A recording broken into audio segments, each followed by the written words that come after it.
नमस्कार, मैं हूं दीपक चौरसिया। आपके मुद्दे, आपके मतलब की बात और आपकी आवाज बुलंद करने वाले इस महाबहस में आपका स्वागत है।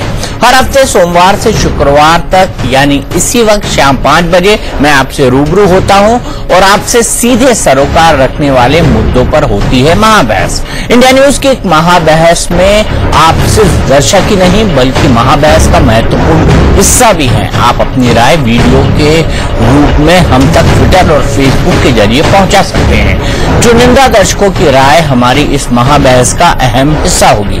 आप ट्विटर या फेसबुक पर #महाबहस के साथ अपना वीडियो संदेश हम तक पहुंचा सकते हैं। कश्मीर में पत्थरबाज को जीप से बांधने वाले मेजर गोगोई के बचाव में उतरे army chief general Bipin Rawat की इतिहासकार पार्थो चैटर्जी ने जनरल डायर से तुलना की। वहीं सीपीएम महासचिव प्रकाश कारत ने कहा कि आर्मी चीफ सेना की नहीं मोदी सरकार की भाषा बोल रहे हैं। चैटर्जी ने न्यूज पोर्टल वायर के लेख में लिखा कि अभी कश्मीर जनरल डायर मूवमेंट से गुजर रहा है। चैटर्जी ने लिखा कि 1919 में ब्रिटिश आर्मी ने जो पंजाब में किया वही आज कश्मीर में इंडियन आर्मी कर रही है और इन दोनों की सफाई में जो दलील दी गई है उसमें काफी समानता है। चैटर्जी ने अपने लेख में लिखा कि मेजर गोगोई ने जो किया उस पर सेना की सफाई हंटर कमीशन में जनरल डायर की दी सफाई जैसी ही है। आपको बता दें कि 13 अप्रैल 1919 को जनरल डायर ने अमृतसर के जलियांवाला बाग में निहत्थे हिंदुस्तानियों पर गोलियां चलवाई थी, जिसमें 1000 से ज्यादा लोगों की मौत हो गई थी। हमारा सवाल इसी से जुड़ा है कि क्या इतिहासकार पार्थो चैटर्जी का आर्मी चीफ की तुलना जनरल डायर से करना किसी एजेंडे का हिस्सा है और प्रकाश करात जैसे बड़े नेताओं पर सेना पर सवाल खड़े करना ठीक है। सबसे बड़ी बात है कि पार्थो चैटर्जी अब भी अपने लेख पर कायम है। हम महाबहस की शुरुआत करें उससे पहले सुन लेते हैं कि पार्थो चैटर्जी कैसे अपने बयान पर अड़े हैं और कैसे इस पर सियासी बवाल मचा हुआ है। Clearly and as precisely as I could in my article, I have nothing more to add to it at this point. If I कैसे इस पर सियासी बवाल मचा हुआ है। Clearly and as precisely as I could in my article, I have nothing more to add to it at this point. If I do, I will write again in print. I don't speak to the television. आप army को politicise मत कीजिए। अपने गंदे politics में army को नहीं लाई। Army chief और उनके ऑफिसर्स और जवान देश के लिए काम कर रहे हैं, किसी पॉलिटिकल पार्टी के लिए नहीं। अगर वे आतंकवादी से लड़ रहे हैं तो वो देश के लिए लड़ रहे हैं। वो अगर कई कार्रवाई करते हैं तो क्या मतलब कि सरकार के लिए कर, वो देश के लिए कर रहे हैं। एक बड़ी शर्म की बात है।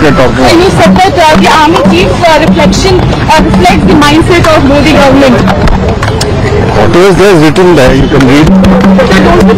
You back the Indian Army, sir. Why did you back the Indian Army? Why are you shying away from backing the Indian Army?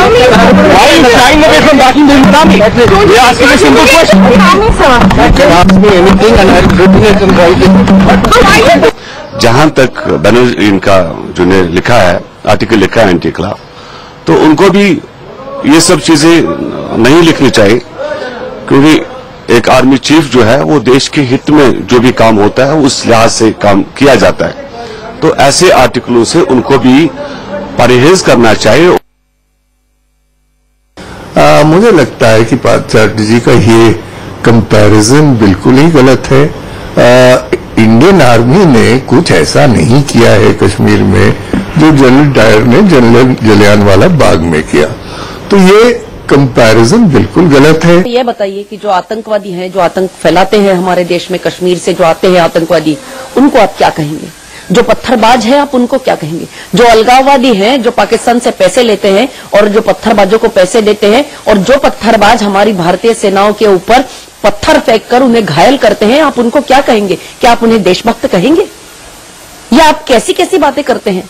ये ऐसी जो बातें हैं, ये बातें सिर्फ हमारे लोगों के मन में जहर घोलने का काम करते हैं और कुछ नहीं करते हैं। स्टेटमेंट बनाते हैं वो फॉरेन इन्फ्लुएंस के अंडर बनाते हैं, वो फॉरेन इन्फ्लुएंस के अंदर नहीं है।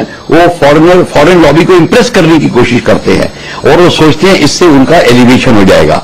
जैसे कि मीर जाफर, ऐसे लोगों को मैं मीर जाफर से तुलना देता हूं कि जो अपने भारतीय अपने देश के वीरों के लिए और देश के सेनापति के लिए, देश में के जान गंवाने, जो देश के लिए जान गंवाते हैं और खून बहाते हैं, उनके लिए जो ऐसा बोलते हैं, वो बाहर वालों को इंप्रेस करने के लिए मीर जाफर कहलाए जाते हैं। बहस की शुरुआत करें उससे पहले आइए देख लेते हैं महाबहस का एजेंडा सेट करने के लिए हमारे दर्शकों ने ट्विटर और फेसबुक पर क्या क्या भेजा है। जनरल डायर ने चारों लोगों को मार दिया था, उससे हमारी जो इंडियन आर्मी ने जो डिसीजन लिया है उससे कंपैरिजन करें जनरल डायर से, तो यूट्यूब तो बेतुका है, और हमारी जो इंडियन आर्मी ने जो किया वो सही किया है। कोई भी जाके पत्थरबाजी करने लगता है हमारी इंडियन आर्मी में, कोई कुछ भी करने लगता है, तो हमें एक एग्जांपल सेट करना होगा कि अगली बार से नेक्स्ट टाइम कोई ये भी थिंक ना करे कि कोई हमारे आर्मी को टच कर सके, तो हमें ये एग्जांपल सेट करना पड़ेगा। वहाँ पर कुछ लोगों को उन्होंने मारने के लिए किया था, लेकिन यहाँ पर ऐसा सिचुएशन थी कि कुछ लोग को बचाने के लिए उन्होंने ये कदम उठाया, और ये कदम उठाना बहुत ज़रूरी था, और इससे काफ़ी लोग को सीख मिलेगी आगे के लिए कि हमारी आर्मी पे ऐसा अटैक ना करें। महाबहस में अब आप तय करेंगे एजेंडा। सोमवार से शुक्रवार तक हर रोज दोपहर 2 बजे के बाद हमारी वेबसाइट इन खबर के ट्विटर या फेसबुक पेज पर जाकर उस दिन का मुद्दा देख लें। महाबहस के मुद्दे पर अपनी राय या सवाल का 10 सेकंड का वीडियो बना लें। वीडियो को फेसबुक या ट्विटर पर इन खबर को टैग करके महाबहस हैशटैग के साथ अपना और अपने शहर का नाम पोस्ट कर दें। मैं हर रोज उस दिन के मसले पर आपके चुनिंदा वीडियो संदेश महाबहस में दिखाऊंगा। महाबहस में चर्चा करने के लिए हमारे साथ मौजूद मेहमानों का परिचय कराते हैं। सबसे पहले GVL नरसिम्हा राव बीजेपी के राष्ट्रीय प्रवक्ता हैं, सेफोलॉजिस्ट और लेखक भी हैं। राजीव त्यागी कांग्रेस के राष्ट्रीय प्रवक्ता हैं और वरिष्ठ वकील भी हैं। अमित जामोई CPI के कार्यकर्ता हैं, नेता हैं, संविधान बचाओ देश बचाओ अभियान के सदस्य हैं, और साथ ही साथ major general retired KK Sinha Kashmir में तैनात रहे हैं। करगिल युद्ध में उन्होंने हिस्सा लिया है। सुमित चौधरी हमारे सहयोगी भी हमारे साथ हैं। वो सेना के मसलों को कवर करते हैं और बहुत अच्छी तरह से जानते हैं कि सेना की कश्मीर के अंदर मजबूरियां क्या हैं, वो किन हालात में काम करते हैं, किस तरह से जान जोखिम पर लेकर काम करते हैं। सबसे पहले हम चलते हैं जमई साहब के पास। जमई साहब, मैं आपसे जानना चाहता हूं कि आप इकलौते व्यक्ति हैं प्रकाश करात के बाद जो ये कहना चाहते हैं कि पार्थो चैटर्जी ने जो कुछ लिखा ठीक लिखा। आपको नहीं लगता कि इंडियन आर्मी पर सवाल उठाना उसी तरह है जैसे आप अपने आप पर सवाल उठा रहे हैं, अपने भगवान पर सवाल उठा रहे हैं? दीपक जी, मैं पार्था चैटर्जी साहब का जो ये बयान है जिसमें उन्होंने आर्मी चीफ के बारे में जनरल डायर का जो टर्म उन्होंने दिया है, मैं उसको बिल्कुल उससे अपने आप को अलग करता हूं। और मैं ये मानता हूं कि जनरल डायर उस फाशिस्ट भारत का हिस्सा थे जब उन्होंने हमारे देश के लोगों को कुचला था। आज चाहे आर्मी हो या दीपक चौरसिया जी हो या अमीर जामई हो, इस संविधान के नौकर है, संविधान से बधे हुए आदमी है। इसे बाहर आगे जाके ना GVL नरसिम्हा राव साहब कोई बात, तो संविधान अगर कहता है कि 100 लोगों की जान बचाने के लिए अगर एक आदमी के साथ ऐसा किया जाए तो गलत क्या है? नहीं, 2014 के 16 मई 2014 के बाद कश्मीर को लेकर, पाकिस्तान को लेकर जिस तरह से मोदी साहब ने, भाजपा की सरकार ने बड़े बड़े वादे किए थे, कश्मीर की पॉलिसी फेल हो गई है।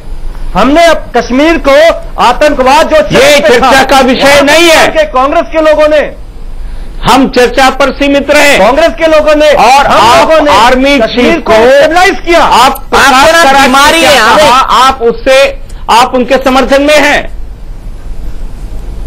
अमित, आप लोगों को बीमारी है, भारतीय जनता पार्टी नाम की बीमारी है, लेफ्ट की आइडियोलॉजी रखने वाले सभी लोगों की।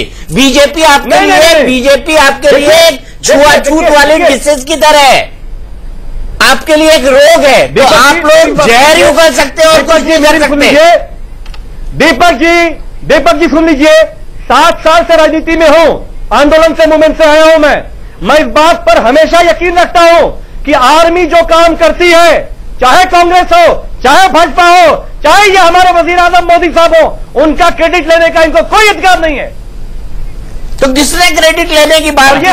ये बयान को एक मिनट ये बयान इसलिए उठा है कि जनरल बिपिन रावत ने कोई स्टेटमेंट दिया, जनरल बिपिन रावत ने कोई स्टेटमेंट दिया। और एक बात मैं आपको बता दूं, आप जिस भारत के संविधान को बचाने की बात कर रहे हैं, वो भारत का संविधान तभी बच सकता है जब भारत की आर्मी एपॉलिटिकल हो, उसके बॉसेस भारतीय डेमोक्रेसी से चुने हुए प्रधानमंत्री और रक्षा मंत्री होते हैं। इससे आप बिल्कुल इनकार नहीं कर सकते कामिक।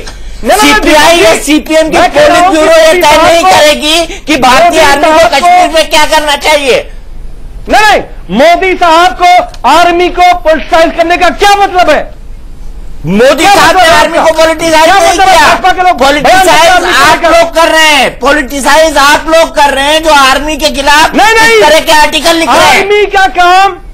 आर्मी का काम अपने देश के लोगों से निपटना नहीं है, चाहे वो फारूक डार हो, चाहे वो हमारे आदिवासी हो उस देश के, चाहे वो पाकिस्तान की लेते हो, चाहे अमित की तरह बाकी लोगों की तरह वो लोग पाकिस्तान की आर्मी से फंडिंग लेते हो। दीपक जी, हमारे पास सबूत है कि मोहन भागवत जी ने आईएसआई से फंडिंग ली है। क्या आप चाइना पाकिस्तान के एजेंट बनके, मैं आपको इस चैनल पे ऐसा कोई आरोप नहीं लगाने दूंगा जिसका सर पैर ना हो, जिसका सर पैर ना हो, जो कभी चर्चा में न रहा हो। अब मैं नरसिम्हा राव साहब को लाऊंगा यहाँ पर, अनेक आपका मौका पूरा हुआ, मैं फिर आऊंगा। नरसिम्हा राव साहब, आप क्या कहते हैं? आपको क्या लगता है कि इस लेख के पीछे कौन सी सोच है, कौन सी राजनीति है? अब देखिए, जो वामपंथी विचारधारा के जो सारे जो इंटेलेक्चुअल्स हैं, हमने देखा है सीपीआई और सीपीएम की मंशा क्या है, हमने कॉलेज कैंपसेस में देखा है। भारत की बर्बादी चाहते हैं, कश्मीर की आजादी चाहते हैं, इसलिए ये जाकर के अलगाववादियों के साथ आतंकवादियों तक इन्होंने हाथ मिला लिए। आपको शर्म नहीं आती? आप राजनीति भारत में करते हैं और लेकिन आप पहल पाकिस्तान का करते हैं और चौकीदारी चाइना का करते हैं। तो आप चाइना पाकिस्तान की माउथपीस बनना बंद करिए। आप कर रहे हैं, आप कर रहे हैं, ने आपको नकारा है, आपको शर्मिंदगी, शर्म कम्युनिस्ट पार्टी का है। इस प्रकार व्यवहार करना बंद करिए। देश की सैनिक प्रमुख के खिलाफ इस प्रकार आरोप लगाना किसी भी पार्टी के लिए शोभा नहीं देती है। इससे आपसे बेहतर है जो पाकिस्तानी जो छुटमुट भैया आते हैं प्रवक्ता बनके, वो बेटर है आपसे। आप उनसे भी ज्यादा घटिया बात बोल रहे हैं।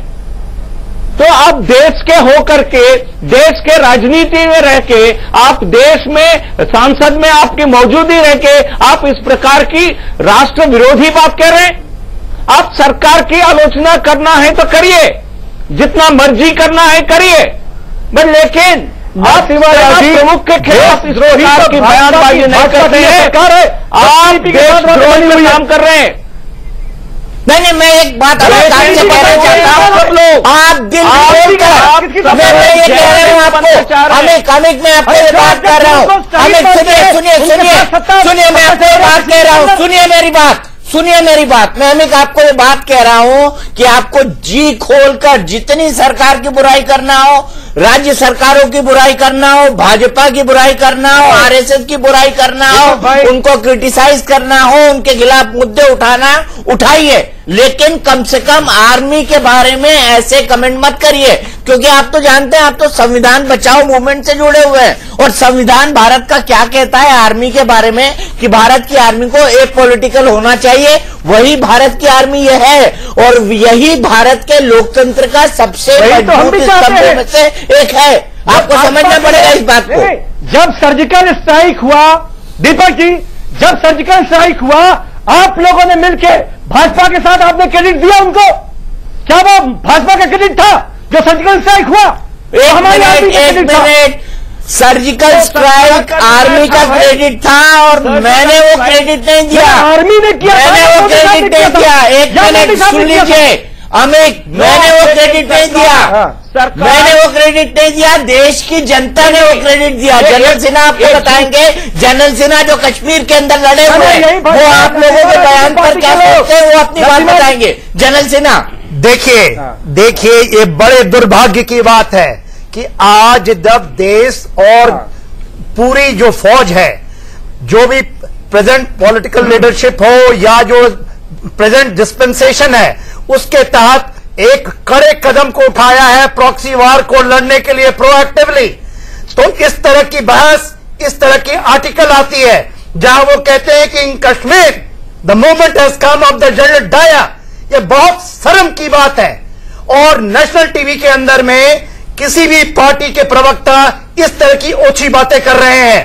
ये आप जानिए, एक जनरल जो है, जो चीफ है, वो कोई अकेला व्यक्ति नहीं है, वो 12 लाख सेना का नेतृत्व कर रहा है और वो एक प्रॉक्सी वार को लड़ रहा है। प्रॉक्सी वार, उसने क्या कहा? उसने कहा कि प्रॉक्सी वॉर के लिए एक डटी वार है, उसको लड़ने के लिए एक इनोवेटिव आइडिया की जरूरत है। और ये जो चक्रव्यूह को तोड़ने के लिए अभिमन्यु ने भी चक्रव्यूह को तोड़ा था, तो उस चक्रव्यूह को तोड़ने के लिए अगर मेजर गोगोई ने एक इनोवेटिव आइडिया लगाया, उसके लिए आपको प्रॉब्लम हो रहा है। और इतिहासकार जो अपने को इतिहासकार कहते हैं, वामपंथी विचारधारा से सब सलूक रखते हैं, वो मुझे कहते हैं सूडो इंटेलेक्चुअल की तरह मुझे आर्टिकल लिखी है, कोई कंपैरिजन नहीं है। आप वैली में गए हैं, हाथी गए हैं, आपने जमीन में हकीकत देखी है, थे लोग बेचारे जवान। मेजर जनरल साहब, देखिए साहब, देखिए आप किसी पॉलिटिकल पार्टी को, बट आप आज देश के पर खिलाफ बोल रहे हैं, आपको बोलने का कोई हक नहीं है, आप आर्मी के अगेंस्ट बोल रहे हैं। मेजर साहब, आप ज्यादा राजनीति कर रहे हो। मैं राजनीति नहीं कर रहा हूं। यदि बीजेपी गलत काम करती है बहुत ज्यादा, इतने ही जोर से बोलूंगा। लगा लो भाजपा। अरे भाई साहब, भाजपा का प्रवक्ता, आज आप 1000 कट जो पाकिस्तान में कर रहा है, उसका हिस्सा बन रहे हैं आप उस एक कट का हिस्सा बन रहे हैं। ये बताओ आप मेजर साहब, ये बताओ आप। हाँ बताएं। सुनिए मेरी बात। अलगाववादियों को हमारे भारत के लोगों ने, भारत की सरकारों ने मेनस्ट्रीम में ले आए, उनको हम वोट देते हैं, आज लाइन में खड़ा करते हैं। वो आईएएस बनना है, वो आईपीएस बनना है। अरे फारूक डार जिसको आपने लटकाया है, आप बातें कर रहे हैं, वो आपका वोटर, ये पता है, ये phase of operation. Farooq Dar voter था, जस्ट चिल्लाने से नहीं चलेगी काम। बनना है, वो आईपीएस बनना है। अरे फारूक डार जिसको आपने लटकाया है, आप बातें कर रहे हैं, वो आपका वोटर, ये पता है, ये phase of operation. Farooq Dar voter था, जस्ट चिल्लाने से नहीं चलेगी काम। आपको पता है कारगिल वॉर का, ये जो JNK में चल रहा है, JNK में जो ये 50-60 साल से चल रही है, लास्ट 30 साल से 80, 90 और 2000 में हम किस फेज से गुजर रहे हैं, साफ करो। देखिए, आप ऊंची आवाज में बोल करके पूरे देश को बरकरार रहे हैं। आप पूरे देश को बरकरा रहे हैं। भाजपा का प्रवक्ता पहले लगा लो, एक स्ट्रॉन्ग एक्शन प्रोएक्टिव ऑपरेशन के हिस्से को आप ऐसी नजर से दिखाना चाहते हैं कि कोई आर्मी वहां पर कोई दबाव डाल रही है, वो अपने मन से मौजी कर रहे हैं। जनरल बिपिन रावत कोई डिक्टेटर हो गए। जनरल बिपिन रावत कोई केवल वो आर्मी को रिप्रेजेंट कर रहे हैं। आप लोगों ने, हमारी आर्मी चीफ ने हमारी सेना के महत्व को गिराया है। नहीं साहब, कम किया है उसको। वर्ल्ड आर्मी, त्रिपुरा में वर्ल्ड लेवल के आर्मी में ले जाने का एक पाला चला है। त्रिपुरा में हमारी सरकार राजनीतिकरण में लगी रही है। नहीं, जरूरी नहीं है। एक मिनट, चलिए, आप सबको पॉलिटिकल कह रहे हैं, सबको बीजेपी के प्रवक्ता कह रहे हैं। मेरे डिफेंस करेस्पोंडेंट सुमित यहां पर मौजूद है। सुमित बड़े फ्रीक्वेंटली LOC पर जाते हैं, इंटरनेशनल बॉर्डर पर जाते हैं, चाइना बॉर्डर पे जाते हैं, और खासकर पाकिस्तान के बॉर्डर पर बहुत गए हैं पिछले 2-3 महीने के दौरान। सुमित, ये बताइए वहां पर हालात क्या है और किस किस मौके पर ऐसा हुआ कि पॉलिटिकल पार्टी ने जनरल विपिन रावत जो कदम उठा रहे हैं उसको क्रिटिसाइज किया? इनको माकूल जवाब मिला। देखिए दीपक जी, सबसे पहले तो अमित साहब जो कह रहे थे कि पॉलिटिसाइज किया है, पॉलिटिसाइज नहीं किया है। उन्होंने जो लगातार उनका मनोबल गिर रहा था उसको उठाने के लिए वो बयान दिया, और क्योंकि वो किसी एक व्यक्तिगत नहीं, एक इंस्टीट्यूशन के लिए जरूरी था। लगातार हम देख रहे थे कि जब हमारे जो सोल्जर्स थे वो अपनी ड्यूटी परफॉर्म करने के लिए जा रहे थे, चाहे वो इलेक्शन ड्यूटी हो या फिर आपका वैली के अंदर भी ड्यूटी, तो उनको लगातार स्टोन पेल्टिंग का सामना करना पड़ रहा था।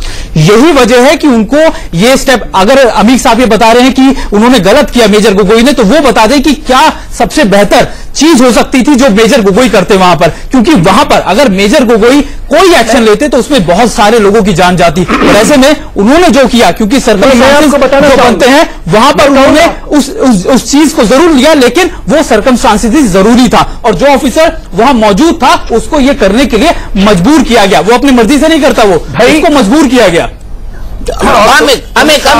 अमित एक बात और मैं जोड़ दूं यहाँ पर, एक बार मैं और जोड़ दूं। आप लोग जितनी ये बात करेंगे, आप लोग जितनी ये बात करेंगे, अमित, आपकी सीपीआई, सीपीएम, आप जैसे छात्र और युवा नेता जो संविधान बचाव की बात करते हैं, उतनी ही बीजेपी, मोदी सरकार और आरएसएस की मदद होगी। आप नहीं समझ पा रहे इस बात को, आप इसका फ्लिप साइड भी नहीं देख पा रहे हैं। राजीव त्यागी जी हमारे साथ हैं। दीपक जी मेरी बात सुनो। अच्छा बताइए। दीपक जी, पूरे त्रिपुरा में मिलिटेंसी उफान पे थी।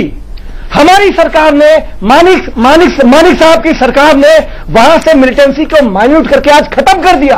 अरे आर्मी के साथ काम करना हम भी जानते हैं, लेकिन ये जो बयान है आर्मी चीफ का, बहुत ही गैर जिम्मेदाराना बयान है। आर्मी लालच है, ऐसे राजनीतिक बयान नहीं देने चाहिए। नरसिम्हा राव साहब, कोई राजनीतिक बयान नहीं था, वो कोई राजनीतिक बयान नहीं था। वो अपनी मनोबल, अपनी सेना की मनोबल को बढ़ाने के लिए दीपक जी परिस्थितियों में जो काम करने के लिए उन्होंने बयान दिया है। तो लेकिन कम्युनिस्ट को आपको लालच है, आपको चाइना को मदद करना है, आपको CPEC, China Pakistan economic corridor के लिए आप चाइना की एजेंट की तरह काम कर रहे हैं। इसलिए आप चाहते हैं कश्मीर की परिस्थितियां न सुधरें। ये मेरा आरोप है आप पर, आप चाइना की एजेंट की तरह काम कर रहे हैं। आप इसलिए भारत की आर्मी को टारगेट कर रहे हैं। अच्छा एक मिनट, हमें पाकिस्तान की मदद कर रहे हैं। मैं आपकी सब बात मानता हूं, तर्क के तौर पर मैं आपकी सब बात मानता हूं, लेकिन आप मुझे बता दीजिए कि चाइना की पीपल्स आर्मी किस तरह से काम करती है, वहां पर मानवाधिकारों का क्या हाल है, वहां पर एक आम इंसान की क्या हाल है। चाइना के अंदर, वो चाइना के अंदर जहां पर बरसात होती है आप लोग छाता निकाल लेते हैं। दीपक जी, जब खालिस्तान ऑपरेशन चल रहा था, जब आज बुरहान खालिस्तान में पहुंच गए, आज की बात करिए ना, आज की बात करिए जब चाइना एक डेवलप नेशन बन गया है। खालिस्तान की क्या बात कर रहे हैं आप? आज की बात करिए जब चाइना एक डेवलप नेशन बन गया है। अरे दीपक जी, मेरे उत्तर प्रदेश में आईएएस आईपीएस ऑफिसर को भाजपा बजरंग दल के लोग गिरा के तोड़ते हैं, आप खाने में मारते हैं। कहां पर मारा ये बताइए ना, कहां पर मारा? एक जगह बता दीजिए जहां पर आईएएस और आईपीएस ऑफिसर पर हमला हुआ हो। एक जगह बता दीजिए, आप एक जगह बता दीजिए जहां आईएएस और आईपीएस अधिकारी पर हमला हुआ। ना, मैं कोई बीजेपी का प्रवक्ता नहीं हूं, लेकिन मैं गलत बयानों को अपने चैनल पर नहीं चलने दूंगा। मुझे ये बताइए, एक जगह बताइए। आईपीएस ऑफिसर, आईपीएस लवी जो ऑफिसर थे हमारे उत्तर प्रदेश के, उनके घर पर हमला नहीं हुआ। इन्हीं भाजपा के सांसद थे वहां पे, हुई गिरफ्तारी उसकी। आपने कहा खींच कर मारते और गिराते हैं। आप एक जगह बता दीजिए ना जहां खींच कर मारा और गिराया गया। अब आप शेल्टर में छुप रहे हैं। हमारे सचिव को उत्तर प्रदेश में ये हाल है। मेरा सिर्फ ये कहना है, फारूक डार जो हमारा वोटर था, उसने भारत सरकार, हमारी सरकार के किसी भी राजनीतिक दल को वोट दिया होगा, उसने वोट किया था, जिसको मेजर गोगोई ने जीप में तान के उसको घुमाया था। हम कश्मीर में फेल हो रहे हैं। मेरा कहने का मतलब यह है। अमित साहब शायद भूल गए, वो वोट डालने से रोक रहा था, तभी आर्मी को ये एक्शन लेना पड़ा। लगातार स्टोन पेल्टिंग की जा रही थी, वहां पर लोग इकट्ठा हो रहे थे, तभी आर्मी को ये एक्शन लेना पड़ा। आप जो वोट वाली बात कह रहे हैं, वोट डाल के जरूर आया, लेकिन बाद में वो उकसाने लगा, इसलिए आर्मी को एक्शन लेना पड़ा। जवाब दीजिए। क्या बोल सकता हूं? जवाब दीजिए राजीव जी, मैं इसके बाद आप तुरंत आप देखिए, नहीं सुनिए, फारूक डार के साथ जो हुआ वो बिल्कुल गलत हुआ था। उसके बाद हमारे आर्मी चीफ का बयान क्या आया कि पत्थरबाजों को अपने हाथ में बंदूक ले लेना चाहिए। ये कैसा बयान है? आज तक हमें आर्मी चीफ का कोई बयान नहीं कर रहे हैं। अब पत्थरबाजों के देखिए, चीफ ने कभी नहीं कहा कि पत्थरबाजों को बंदूक लेना चाहिए। वो कह रहे थे कि पत्थरबाजों के हाथ में यदि बंदूक होता, यदि गोली चलाते तो हमारे ऑपरेशन अच्छे होते। देखे किसी भी बयान को तोड़ मोड़ करके प्रवेश न कीजिए। आर्मी को पॉलिटिकाइज बयान नहीं है, आर्मी एक पॉलिटिकल है। दीपक साहब ने अभी तुरंत एक स्टेटमेंट ये दिया था, आर्मी एक पॉलिटिकल है। आप उनके चीफ का बयान as a head of army है। उन्होंने केवल अपने सेना के मनोबल को बढ़ाने के लिए वो कहते हैं, क्या हम अपने जवानों को बोले कि आप मूक दर्शक बने रहे, सेना पत्थर खाते रहिए, मर जाइए, हम प्रॉफिट लेकर के आपके घर वालों को दे देंगे। क्या आप चीफ ये स्टेटमेंट देगा? चीफ ये कहेगा, देखे प्रोएक्टिव ऑपरेशंस जब चल रही है, जब टफर एक्शन हो रहा है, तो मेरे को ऐसा लगता है, जो अभी एक स्टेटमेंट आया था, क्या आप चाइना के लिए सी पैक के लिए काम कर रहे हैं, वन बेल्ट वन रोड के लिए काम कर रहे हैं? क्या आप इस टाइप के इश्यू बना करके, इस टाइप की आर्टिकल लिख करके, क्या आप नया फ्रंट खोलना चाहते हैं? क्या हमारे टफर एक्शन को रोकना चाहते हैं? दीपक चौरसिया जी, हम लोग दो बातें छिपा रहे हैं। दो बातें, एक ये छिपा रहे हैं, चाइना से मोदी जी की बहुत अच्छी दोस्ती हुई थी, ऐसा लगता था कि अब हम लोग बहुत लंबा साथ चलेंगे, लेकिन हमारी फॉरेन पॉलिसी मोदी जी के हाथों फेल हो गई। आज चाइना निकल के, अरे ठीक है ना, आप क्रिटिसाइज करिए उसको। मैं काम बोल रहा हूँ, आप क्रिटिसाइज मत करिए। मैं कह रहा हूँ आप उसको क्रिटिसाइज करिए, पर भारतीय सेना को क्रिटिसाइज मत करिए। यही आदत जो है राजीव त्यागी पार्टी की है। उनके होम मिनिस्टर, एक मिनट सुन लीजिए, हमें मोदी साहब के सुन लीजिए, फेल हो गई। कोई पड़ोसी देश हमारे साथ नहीं खड़ा है, आज कोई नहीं खड़ा। दूसरा, हम अमित साहब अपनी आर्मी के साथ खड़े नहीं खड़े? देश आर्मी के साथ है, पूरा देश आर्मी के साथ है। तो फिर आर्मी को एक मिनट अमित, आप मुझे बताइए, क्या गिलानी साहब के साथ हैं? नहीं खड़े। क्या हुर्रियत के नेता गिलानी साहब के साथ हैं? अगर आप फारूक डार का समर्थन कर रहे हैं, जो पत्थरबाज था, क्या आप गिलानी के भी साथ हैं, जो इन पत्थरबाजों को फंडिंग करते हैं? आप तो नहीं, आप तो दवायर के जो फाउंडर हैं, उनको भी लपेटने के चक्कर में पड़े हैं। सिद्धार्थ वज्रधन को हमें मालूम है, जो क्वेश्चन उठाएगा, जो संविधान के मामले में क्वेश्चन उठाएगा, वो सीधे देशद्रोही है। अरे भाई साहब, ये बताओ, हमने आज कश्मीर के नौजवान, अभी जो आईएएस रिजल्ट आया है, कितने नौजवान आईएएस बने हैं? क्या है? नहीं, हम तो चाहते हैं कि देश का हर आदमी मेनस्ट्रीम में रहा है, पर आपकी पॉलिटिक्स उनको मेनस्ट्रीम पर आने नहीं देती है। इसका कारण है चीजों के पीछे होने वाली पॉलिटिक्स। मैं राजीव त्यागी जी के पास जाऊंगा। एक मिनट आप थोड़ा साइलेंट रहिए, एक मिनट के लिए। राजीव जी, आपके एक होम मिनिस्टर, उन्होंने भी जनरल बिपिन रावत के बयान का विरोध किया था। उन्होंने कहा था अगर ऐसा है तो ये मिलिटेंसी को रोकने के लिए ठीक कोशिश नहीं है, जो कुछ हुआ है कश्मीर के अंदर। उन्होंने ही बिपिन रावत के स्टेटमेंट पर सवाल उठाया था जब उन्होंने इसके बाद दिया था। कांग्रेस भी उन छोटी पॉलिटिकल पार्टीज की तरह हो गई है जो कुकुरमुत्ते की तरह उग रहे हैं इस देश में। देखिए, ये भाषा तो मैं किसी पॉलिटिकल पार्टी के लिए इस्तेमाल नहीं कर सकता। क्या भाषा? मैं किसी पॉलिटिकल पार्टी के लिए और किसी पॉलिटिकल पार्टी के लिए भाषा इस्तेमाल नहीं कर सकता। विद प्रोटेस्ट में कहना चाहूंगा। गौरक्षकों की तरह भाषा में अमित जी, मुझे अब जवाब देने का मौका दिया गया 25 मिनट में। मैं एक बात कुकुरमुत्ते का क्या मतलब है? मैं एक बात कहना चाहूंगा। दीपक जी, कुकुरमुत्ते का क्या मतलब है? ये आपको मतलब नहीं पता क्या? वही मशरूम जिसको आप खाते हैं। मैं जवाब देना चाहूंगा। देखिए, देश की आर्मी है, तभी देश की सीमा, देश का शौर्य और देश का संविधान सुरक्षित है, किसी भी देश का। और मैं सल्यूट करता हूं अपनी इंडियन आर्मी को, जो आज विश्व में तीसरे नंबर पे है। तो और चिदम्बरम साहब को क्यों नहीं देखा? चिदम्बरम साहब ने जो बयान दिया था वो आज से 3 महीने पहले बयान है, जिसमें उन्होंने कहा था कि एक्सेसिव यूज ऑफ फोर्स निश्चित रूप से बातचीत के डायलॉग को खत्म करता है। मैं मोदी सरकार की आलोचना करूंगा, मोदी सरकार की आलोचना करूंगा। मोदी सरकार की करिए, बातचीत के टेबल पर कौन आ गया? पिछले 3 साल में कश्मीर में क्या क्या हुआ है? पिछले 3 साल में पत्थरबाजी क्यों बढ़ी है? पिछले 3 साल में इंसर्जेंसी की घटनाएं क्यों बढ़ी है? पिछले 3 साल में पाकिस्तान, सुन लीजिए, एक का जवाब दीजिएगा। पिछले 3 साल में पाकिस्तान की अंदरूनी हालत कहां से कहां पहुंच गई है? तीनों चीज बताइएगा। कम से कम कांग्रेस 3 साल के लिए जिम्मेदार नहीं है। क्लियर कर लीजिए, इन 3 सालों में 1350 बार सीमाओं का अतिक्रमण कर चुका है पाकिस्तान। सवाल उस पर होना चाहिए था भारतीय जनता पार्टी से कि सीज फायर का वायलेशन कैसे हुआ। आज 216 जवान शहीद हो चुके हैं 3 साल में, उस पर सवाल उठना चाहिए था भारतीय जनता पार्टी के नेतृत्व में, कैसे शहीद हो गए। ये सवाल उठना चाहिए था कि आप टेरर टॉक साथ साथ नहीं करेंगे, लेकिन अब जब आप पाकिस्तान के प्रीमियर को अपने वोट टेकिंग सेरेमनी में बुलाएंगे और बिना बुलाए पाकिस्तान पहुंच जाएंगे, इस पर सवाल होना चाहिए था। सवाल इस बात पे होना चाहिए था कश्मीर में सिविलियन 98 मारे गए, सवाल इस पे होना चाहिए था। 475 बार आतंकवादी घटना कर चुके हैं कश्मीर में और सरकार खामोश बैठी है, उस पर सवाल होना चाहिए था।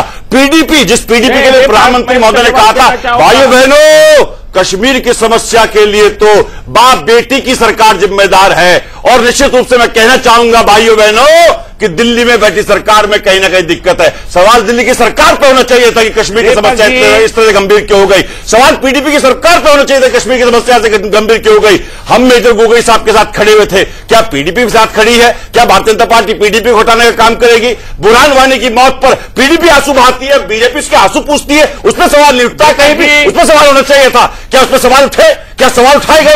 सवाल उठने चाहिए 3 साल की सरकार की कार्यशैली में। अब मैं 35 महीने का लास्ट का मनमोहन सिंह साहब का आंकड़ा देता हूं, जिससे लोगों को पता चलना चाहिए कि मनमोहन सिंह साहब ने क्या किया था 35 साल में। वही यूपीए की सरकार जिसने कहा था कश्मीर के मसले पर और बाकी मसले पर, जब उनकी शर्मल शेख में बातचीत हुई थी कि बलूचिस्तान में, मैं जवाब देता हूं जवाब देता हूं और वही के नाते कांग्रेस का साफ कर देता हूं। हमने बांग्लादेश का गठन कराया था, हस्तक्षेप किया था पाकिस्तान के इंटरनल मैटर्स में, और हम में हिम्मत होगी और सरकार आएगी तो हम बलूचिस्तान में फिर हस्तक्षेप करेंगे, पाकिस्तान को तोड़ने का काम करेंगे। क्यों मनमोहन सिंह ने लिख दिया? क्यों मनमोहन सिंह ने लिख दिया उसके अंदर कि बलूचिस्तान डिवीजन एरिया है? क्यों लिख दिया बताइए ना आप, कारण बता दीजिए, कारण बता दीजिए। आपने बिल्कुल स्पष्ट कहा बलूचिस्तान को लेकर के कि हम लोगों ने हस्तक्षेप किया और करते रहेंगे पाकिस्तान में। अगर ये नहीं लिखा होगा, अगर ये नहीं लिखा होगा, अगर ये नहीं लिखा होगा तो राजीव त्यागी जी क्या करेंगे? एक मिनट सुन लीजिए, गलत बयानी मत करिए। मैं सरपंच स्टेट में कमरे के बाद मौजूद था। ना कंप्लीट करिए आप, मैं फिर बताता हूं आपको। शर्मल शेख से लेकर के जितनी भी चीजें हैं ऑफिशियली, हिस्ट्री को छोड़ दीजिए, बिल्कुल पास्ट की बात आज कांग्रेस डिक्लेयर कर रही है। 71 में भी युद्ध हुआ था, हमने पाकिस्तान को 2 टुकड़े करने का काम किया था। 84 में जब इंदिरा जी का निधन हुआ था, उससे पहले भी आर्मी काम करती थी और हमने पंजाब को बचाने का काम किया था। लेकिन मनमोहन वैद्य आज कांग्रेस डिक्लेयर कर रही है 71 में भी युद्ध हुआ था, हमने पाकिस्तान को 2 टुकड़े करने का काम किया था। 84 में जब इंदिरा जी का निधन हुआ था, उससे पहले भी आर्मी काम करती थी और हमने पंजाब को बचाने का काम किया था। लेकिन मनमोहन वैद्य साहब ने भाषण नहीं दिए थे। बहुत स्पष्ट कहना चाहूंगा, आर्मी चीफ थे वो भी और शहीद हुए देश के लिए। मैं कहना चाहता हूं आर्मी को बिल्कुल अलग रखिए। मनमोहन वैद्य आरएसएस वाले हैं, सॉरी जनरल वैद्य जनरल वैद्य की बात कर रहा हूं मैं। आपको सब के लोग ऐसा अपने में भी आरएसएस का मैं आलोचक हो सकता हूं, लेकिन हर बात का आलोचक नहीं आरएसएस का। चलिए ठीक है, मैं दो चीज क्लियर कर दूं यहाँ पे। मैं कहना चाहता हूं कश्मीर की समस्या का समाधान 2 तरह से होगा। देखिए, पाकिस्तान प्रायोजित आतंकवादियों को खत्म करने का काम हमारी सेना करेगी, जो बहादुर सेना है, शौर्यवान सेना है। मैं सीना साहब बैठे इनको सल्यूट करता हूं बकायदा, ये सेना के रिटायर्ड अफसर हैं, इन्होंने कश्मीर में लड़ाई लड़ने का काम किया है। लेकिन साथ साथ पॉलिटिकल तरीके से इस पर निश्चित रूप से बातचीत होगी, तभी जाकर के हम किसी निर्णय पर पहुंचेंगे, और वो करने का काम दिल्ली में बैठी सरकार का, जम्मू कश्मीर में बैठी सरकार का। मैं अपने मित्र से एक बात पूछना चाहता हूं, आतंकवादी घटनाओं में इतना जब वृद्धि हो रही है, और आप मोस्ट फेवर्ड नेशन का दर्जा दिए बैठे हैं पाकिस्तान को। क्या सरकार मोस्ट फेवर्ड नेशन का दर्जा हटाने का काम करेगी? क्या सरकार पाकिस्तान से किसी और चैनल से बात करने की बात करेगी? 26/11 हो गया तब आपने नहीं हटाया, 26/11 हो गया तब आपने नहीं हटाया। के बाद 10 साल में मैं जवाब दे देता हूं। दीपक जी मुझे पता था ये सवाल जरूर पूछेंगे आप कांग्रेस से, क्योंकि आजकल जो है ना टीवी पे कांग्रेस से सवाल पूछने की परिपाटी है, बीजेपी से सवाल पूछने की परिपाटी नहीं। आपने 10 साल में मैं जवाब दे दूं,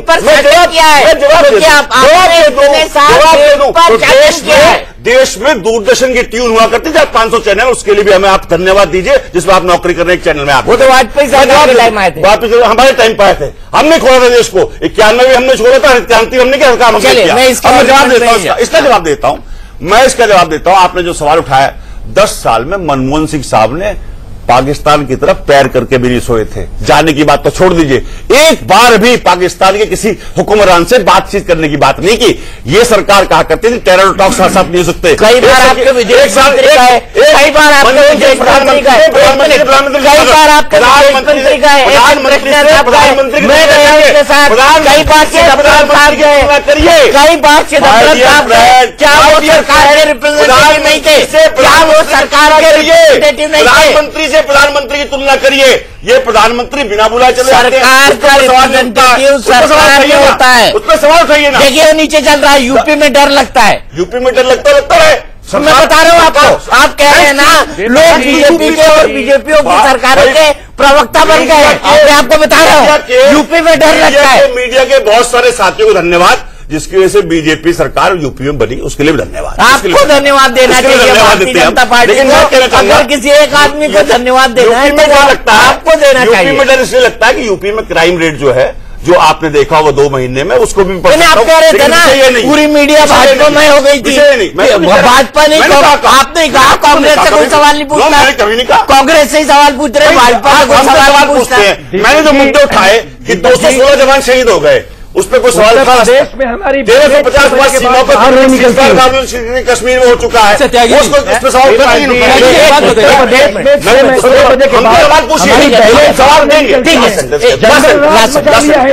जो भी मेरे मित्र सम्मानित व्यूअर्स मुझे सुन रहे हैं इंडिया न्यूज पे, मीडिया का काम है सवाल पूछना और पॉलिटिकल पार्टी से काम है जवाब देना। आपको हम हमेशा जवाब देते आएंगे, हमेशा मीडिया का सम्मान करेंगे, लेकिन सरकार से सवाल जरूर होने चाहिए। जिस सरकार ने हम कश्मीर एक शानदार कश्मीर देकर के गए थे, एक शांत कश्मीर देकर गए थे, शांत कश्मीर देकर गए थे। यस हाँ बिल्कुल सही कह रहे हैं, शांत कश्मीर देकर गए थे। उस कश्मीर को जलाने का काम पीडीपी और बीजेपी ने किया है। सवाल पीडीपी और बीजेपी से होना चाहिए। चलिए ठीक है सुमित, आपने त्यागी साहब बोला कि दोनों के गठबंधन पे सवाल खड़े किए कि पीडीपी है उस पर सवाल। आप बताइए, जब नेशनल कॉन्फ्रेंस में जब उमर अब्दुल्ला बोलते हैं, ट्वीट करते हैं, या फिर फारूक अब्दुल्ला बोलते हैं कि ये देश किसी के बाप का नहीं, तब आप नहीं रिएक्ट करते? तब आप में से कोई नहीं आके बोलता कांग्रेस का नेता कि भाई इस चीज को लेना चाहिए? एक बात जोड़ दूं, इसी पीडीपी को खड़ा करने का पॉलिटिकली अगर किसी ने काम किया है तो वो कांग्रेस पार्टी। मैं जवाब देता हूं, सबसे पहला अलायंस इनके साथ हुआ था। हिंदुस्तान में जम्मू कश्मीर में 2 पॉलिटिकल पार्टी है, नेशनल कॉन्फ्रेंस और पीडीपी।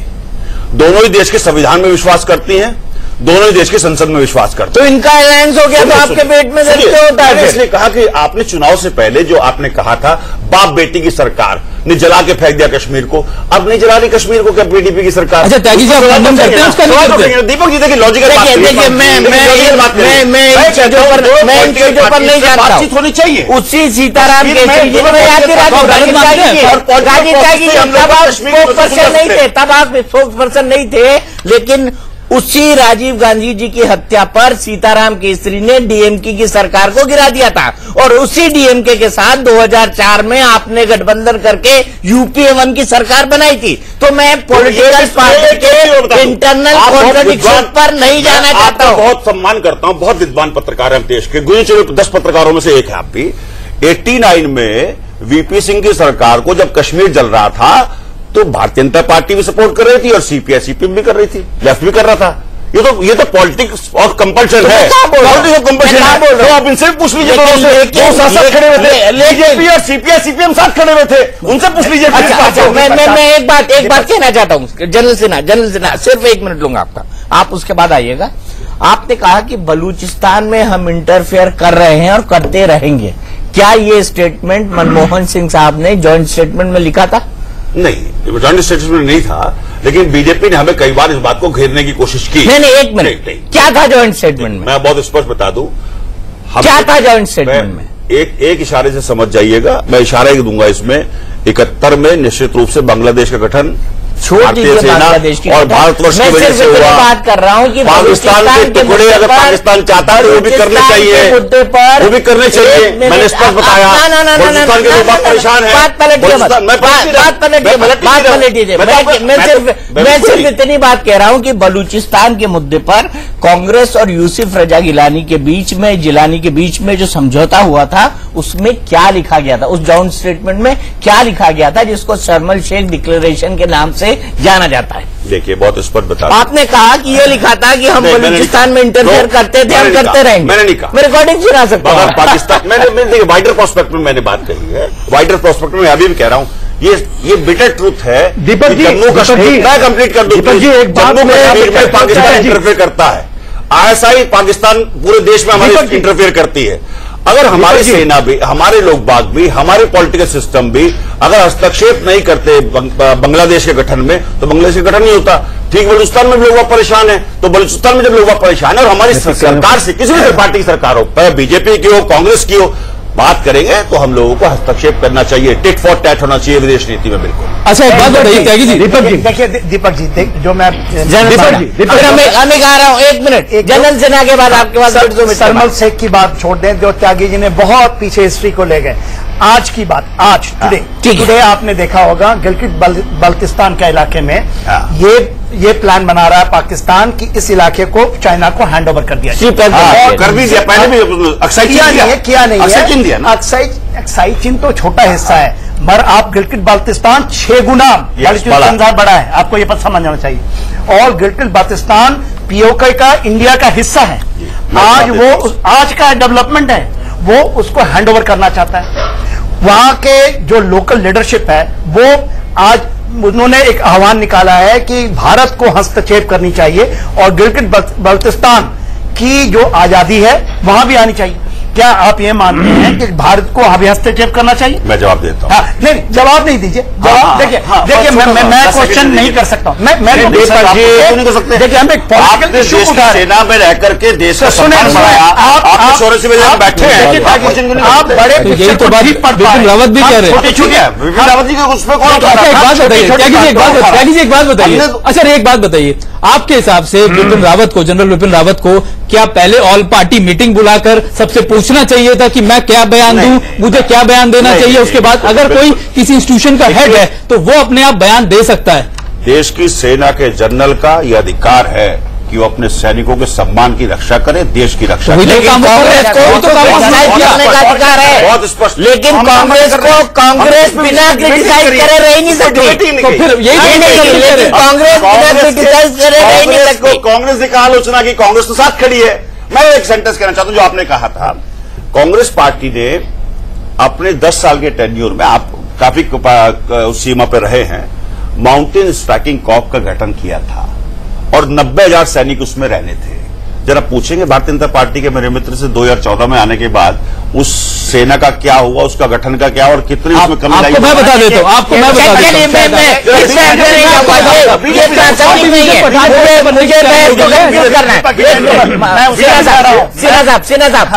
हम जानते हैं कि हकीकत क्या है। मैं ये नहीं जानना चाहता कि सेना का कॉन्फ़िगरेशन क्या है। ये सवाल राजीव त्यागी जी ने क्यों उठाया, मैं ये भी नहीं समझ पा रहा। बजट में भी कमी कर दी गई है और उसके संख्या में भी कमी कर दी गई है। ठीक है, आप जो कहें। सरकार का पूर्णकालिक रक्षा मंत्री है सरकार के पास, पूछे ना, सरकार से पूछिए। सवाल तो त्यागी जी आप पे भी खड़ा होगा कि बोफोर्स के बाद क्यों नहीं आई कोई? नहीं तो क्यों 10 साल आपकी सरकार रही, बोफोर्स एक भी तोप नहीं आई? बोफोर्स के बाद अगर तोप नहीं आई तो ये सवाल पहले आप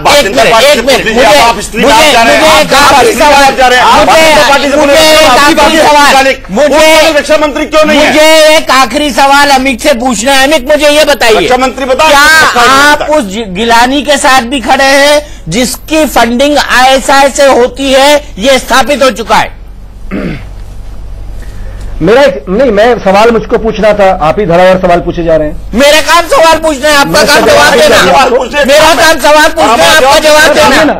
सुनिए ना, भाजपा के प्रवक्ता और ये हमारे जो मेजर साहब हैं उनसे और आपसे भी एक सवाल है। सवाल ये है, मैं आपसे यहाँ विरोध सेना को आप राजनीति में सुनिए ना सर। नहीं ठीक है, जवाब दे सकते हैं, बताइए। सवाल सुनिए पहले। जब यूपीए 1 यूपीए 2 की सरकार थी, गिलानी साहब से लेके जितने लोग लाइन से थे टेबल पे हम लोग लाए बात करने के लिए, देश के लोग लाए। मोदी साहब की सरकार आने के बाद क्या हो गया? नंबर 2, वो वोटिंग परसेंटेज जो हमें दिखाता था कि कश्मीर टोटल डेमोक्रेसी की तरफ कश्मीर के लोग आ रहे हैं, क्या हो गया भाई साहब की मोदी जी के राज में? वो वोटिंग परसेंटेज गायब हो गया, नीचे चला गया। इसका मिलकर जवाब ना आप मेरे सवाल का जवाब नहीं दे रहे, मेरे सवाल का जवाब नहीं दे रहे। दो बार प्रधानमंत्री खुद गए और प्रधानमंत्री के जाने के बाद भी सभी लोगों को बुलाने के बाद भी प्रधानमंत्री काम करते हैं ना, कोई दिक्कत नहीं है, मुझे बहुत सवाल है। लेकिन ये हुर्रियत के लोग नहीं करता, ये हुर्रियत के लोग उनसे भी बात करने नहीं आए, ये हुर्रियत के लोग उनसे भी बात करने नहीं आए। राहुल आपको एक आखिरी लाइन 30 सेकंड आपके लिए, मुझे डिबेट को क्लोज करना। बहुत दिक्कत थी। राव साहब पे जवाब ही नहीं है कोई। आपको अफजल गुरु राव साहब पे जवाब ही नहीं। पाकिस्तान में ढुलमुल नीति है, ढुलमुल नीति है। दीपक जी आपने मुझे मौका ही नहीं दिया, मौका मिलना भी नहीं चाहिए आपको। बोलिए बोलेंगे, आप भी कंक्लूड करेंगे।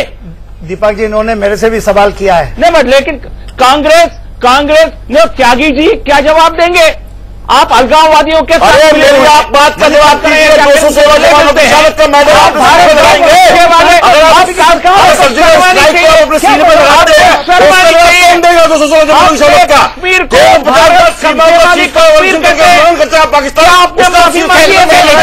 मुझे यही रोकना पड़ेगा क्योंकि डिबेट फ्री फॉर ऑल हो गई है। हम इस मुद्दे पर एक बार फिर से बात करेंगे, फिर इस मंच को सजाएंगे। लेकिन सवाल बिल्कुल साफ है, सवाल ये साफ है कि दुनिया में, देश में कैसे भी हालात आ जाए, लेकिन हमको सेना की आत्मनिर्भरता, उसके स्वतंत्रता और उसके एपॉलिटिकल रहने पर किसी भी तरह का कोई सवाल नहीं उठाना चाहिए। हमारी बहस में आज के लिए इतना ही, लेकिन इंडिया न्यूज पर खबरों का सिलसिला लगातार जारी है। महाबहस में अब आप तय करेंगे एजेंडा। सोमवार से शुक्रवार तक हर रोज दोपहर 2 बजे के बाद हमारी वेबसाइट इन खबर के ट्विटर या फेसबुक पेज पर जाकर उस दिन का मुद्दा देख लें। महाबहस के मुद्दे पर अपनी राय या सवाल का 10 सेकंड का वीडियो बना लें। वीडियो को फेसबुक या ट्विटर पर इन खबर को टैग करके महाबहस हैशटैग के साथ अपना और अपने शहर का नाम पोस्ट कर दें। मैं हर रोज उस दिन के मसले पर आपके चुनिंदा वीडियो संदेश महाबहस में दिखाऊंगा।